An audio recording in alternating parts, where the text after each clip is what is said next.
statistikai un skaitļiem.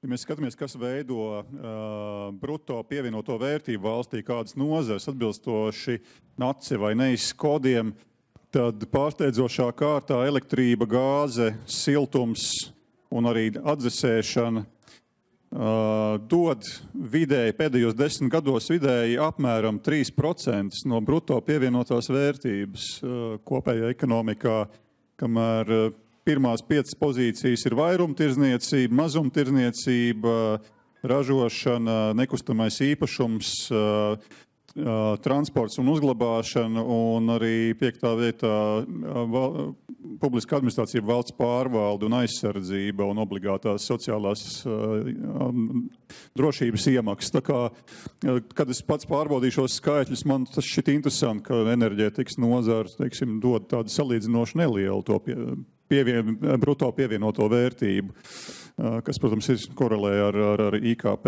un tā tālāk, bet ikdienas dzīvē tomēr bez enerģijas mēs nekādu nevaram. Līdz ar to tā faktiskā ietekme, manuprāt, ir lielāka sajūta kaut vai līmenī un no ražošanas viedokļa nekā tas varbūt parādās statistiski skaitļos. Bet mums ir lielisks panelis, lai turpinātu runāt par elektroenerģiju, un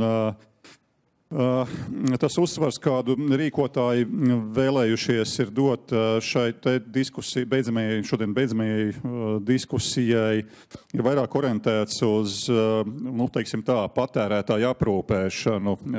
Un tādēļ mums ir gan tirgotāji, gan zinātāji, gan sadalītāji šeit diskusijā piedalās. Un mēs, protams, varētu runāt par to, kas varētu notikt nākotnē ar elektroenerģijas cenu, kas ir tās sadaļas, kuras varētu mainīties, kurām varētu būt lielāka ietekme nākotnē. Mēs zinām, ka elektroenerģijas neto cena, jeb tā saucamā tīrā tirgus cena, ir patērētājiem laba. Un visticamāk kļūs arvien labāk, vismaz tā 12 mēnešu vidējā cena, tā ir tendence stabili, pakāpeniski samazināties, kas varētu notikt ar citām komponentiem cenā, tajā cenas pīrāgā. Par šādu dalījumu reti, kad varbūt ikdienā lietotājs aizdomājas, bet tam ir jāpievērš noteikti uzmanība. Protams, no tirgotājiem un klientu aprūpētājiem man interesē tas viedoklis, kā nākotnē elektrības tirgus varētu attīstīties, kas ir tie perspektīvie virzieni, ko jūs saskatāt, un vai ko jūs nākotnē domājat varētu patērētājs sagaidīt, kāds komplekss piedāvājums, tā kā kompleksās pusdienas vai tomēr kādu specifiski uz konkrēti klientu orientētu pieeja. Protams, arī infrastruktūrai ir zināma loma tajā, kā tirgus varētu funkcionēt, un tad varbūt es nelielu komentāru arī sagaidīšu par šo te, bet varbūt tādā secībā, kā esam pieteikti, Roberts Molotānovs, Enerģija24.lv, Latvijas brīvā elektroenerģijas tirgus asociācija vadītājs. Lūdzu, Robert, to skatījumu šobrīdējām norisēm elektroenerģijas tirgu un ko mēs varam sagaidīt tuvākā laikā.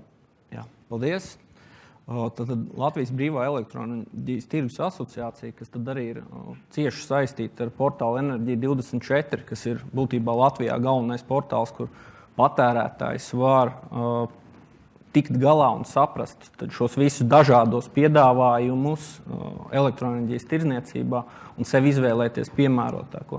Tā skaitā arī asociācija no savas puses saņem virkni jautājumu gan no uzņēmējiem, tas gan vairāk ir mazie vidējie, gan arī patērētāji saistībā tieši ar elektroenerģiju, ko darīt, kā izvēlēties. Būtībā kalpojam tāds, kā esam kā buferis starp tirgotāju, starp tirgu un starp šo patērētāju, ar vārdu patērētājs saprotot gan šo juridisko personu, kā minēja mazais vidējais uzņēmējs, gan arī patērētājs kā fiziska persona. Tad, ko mēs tad šobrīd redzam un kādas ir tās tendences pēc šī tirgus atvēršanas jau laika atpakaļ juridiskajām personām, relatīvi nesen fiziskajām, jeb parastajiem patērētājiem.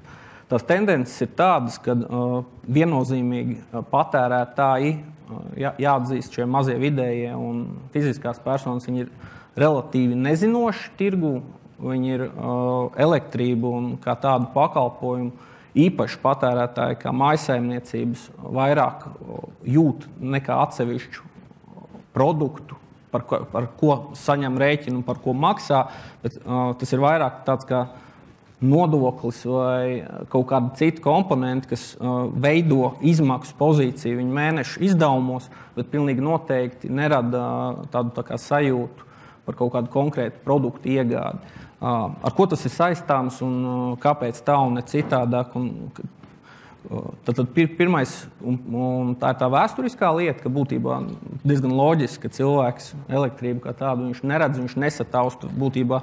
Viņš redz lietas, kas darbojās, bet viņš neredz izņemot šo rēķinu, kas varbūt tās ir mazliet citādāk. Tā skaitā ar dabas gāzi, tomēr viņi ir, varētu teikt, vairāk vizuāli uztverami.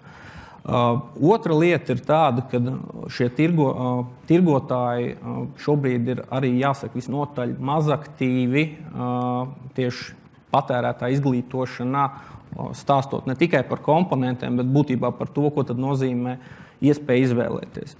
Attiecībā uz patērētājiem, kā mājsaimniecībām, mēs būtībā redzam diezgan pārliecinošu iedalījumu 4 lielās grupās. Tad pirmā grupa ir patērētāji, kas ir nosacīti mazaktīvi, bet tāpat laikā ar maziem patēriņiem un problēmām. Tad būtībā tie patērētāji, ar kuriem potenciāli no tirgotājiem neviens neredz varbūt tādu lielu un ilgtermiņu ieguvumu, jo tad patēriņi ir maz, bet savukārt tas saskarsmes stundu vai minūšu daudzums, ko rada konkrētais patērētājs, ir ārkārtīgi augsts. Otrā grupa ir patērētāji, kas ir joprojām pie nelieliem patēriņiem vai samērā vidējiem, bet tomēr ar interesi kaut ko mainīt.